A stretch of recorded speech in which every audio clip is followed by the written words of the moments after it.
বাড়িতে ফিরে এসেই অনুভবের সামনেই বনলতার আসল পর্দা ফাঁস করে দিল সুদেব। সম্পূর্ণ জানতে হলে ভিডিওটিতে একটি লাইক করে দেখতে থাকো। গল্পের শুরুতেই দেখা যায় মাঝরাতের বেলাতেও লাজু কাজ করতে থাকে সংসারের। আর এরপরেই ফোন করেছে অনুভব ফোন করে জিজ্ঞেস করে, কি করছো এখন তুমি? লাজু তখন বলে, ঘরে তো অনেক কাজ থাকে আর সেগুলোই করতে হয়, সেগুলোই করছিলাম। লাজুর এই কথা শুনে অনুভব বলে, লাজু এত রাতের বেলাতেও তুমি এখনও কাজ করছো? তুমি কি মানুষ না অন্য কিছু? এইসব তোমাকে আর কিছুই করতে হবে না। লাজু আমি তোমাকে বলছি তুমি এইসব আর সহ্য করবে না। কেন তুমি এই অপরাধগুলো সহ্য করছো? ওরা ইচ্ছে করে তোমাকে দিয়ে এইসব কাজ করিয়ে খাটিয়ে নিচ্ছে। করো না লাজু এই কাজগুলো। লাজু বলে, মাঝ রাতের বেলায় তুমি যদি আমাকে এইভাবে ফোন করো তাহলে বুঝতে পারছো আমাকে কত কথা শুনতে হতে পারে। তুমি আর এইভাবে আমাকে ফোন করো না। আমার সব কিছু শেষ হয়ে গেছে। আমার জন্যই এই পরিবারে এত বড় একটা বিপর্যয় ঘটে গেছে।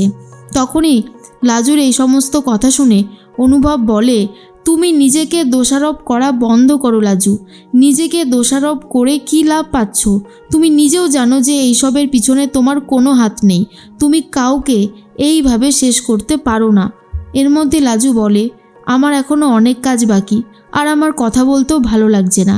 এই বলেই ফোনটা কেটে দেয় লাজু। অনুভব তখন বলে, তুমি এইভাবে আমাকে দূরে ঠেলে দিতে পারবে না লাজু।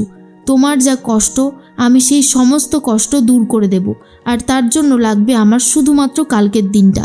তারপর দেখো ওই আসল অপরাধী সুদেব আর বনলতার কুকীর্তি সবার সামনে আমি কি করে তুলে ধরি। এর পরের দিন সকাল হতেই বনলতা বুঝতে পারে অনুভব বেরোবে আর জিজ্ঞেস করে, তুমি কি কোথাও বেরোবে? অনুভব বলে, হ্যাঁ আমার কিছু কাজ আছে, কেন বলো তো? এরপরেই চশমাটা পরতে গিয়ে দেখে বনলতার ফোনের মধ্যে দুখানা সিম রয়েছে। একটা তো আগে থেকেই ছিল, আর একটা সিম নতুন অ্যাড করেছে। আর এটা দেখার পরেই তখনই জিজ্ঞেস করে, বনলতা তুমি আজকাল দুটো সিম ইউজ করছো বুঝি? বনলতা বলে, হ্যাঁ করছি, তো কি হয়েছে? আচ্ছা অনুভব, তোমার আর আমার সম্পর্ক কি কখনোই নর্মাল স্বামী স্ত্রীর সম্পর্কের মতন হবে না বলো তো? আর কতদিন তুমি আমাকে এইভাবে দূরে দূরে সরিয়ে রাখবে? তুমি যখন বাড়িতে দেরি করে ফেরো সেটা মাকে জেঠিমণিকে বলে দাও, কিন্তু একবারের জন্য আমাকে বলো না। কিন্তু আমি তো তোমার স্ত্রী, তোমার তো আমার প্রতিও বেসিক কিছু দায়িত্ব আছে, কেন সেগুলো পালন করতে চাও না তুমি? আর একটা কথা বলো, তুমি কি লাজুকে নিয়ে কিছু ভেবেছো?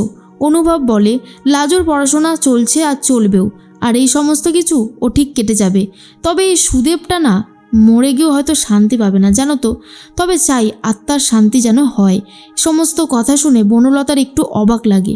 বুঝতে পারে না হঠাৎ করে অনুভবের হলোটা কি, যার জন্য ও এরকম টাইপের কথা বলছে।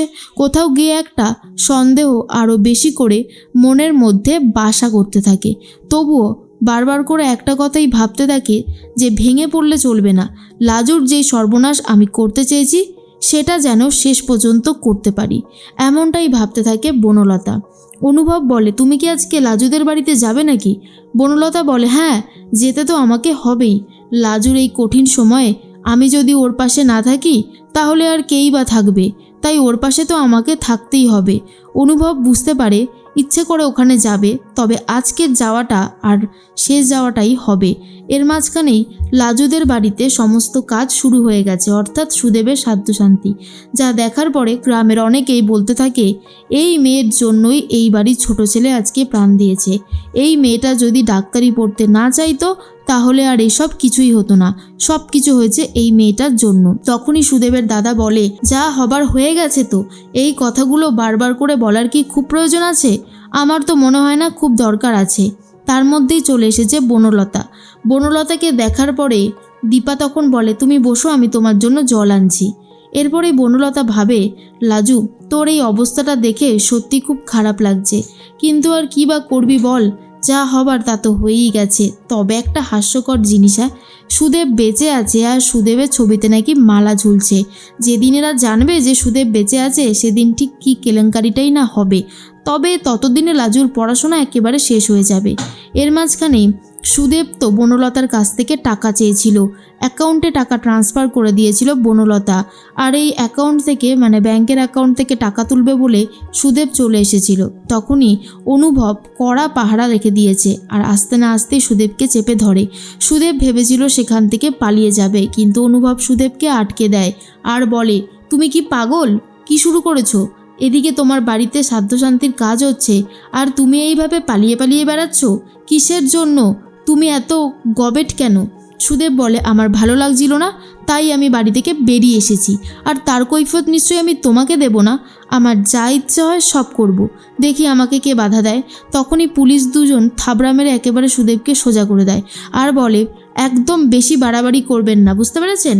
তোমার অবস্থা খারাপ হয়ে যাবে, চলো আগে তোমাকে বাড়িতে নিয়ে যাই, তারপর তোমার আসল খেল দেখাচ্ছি।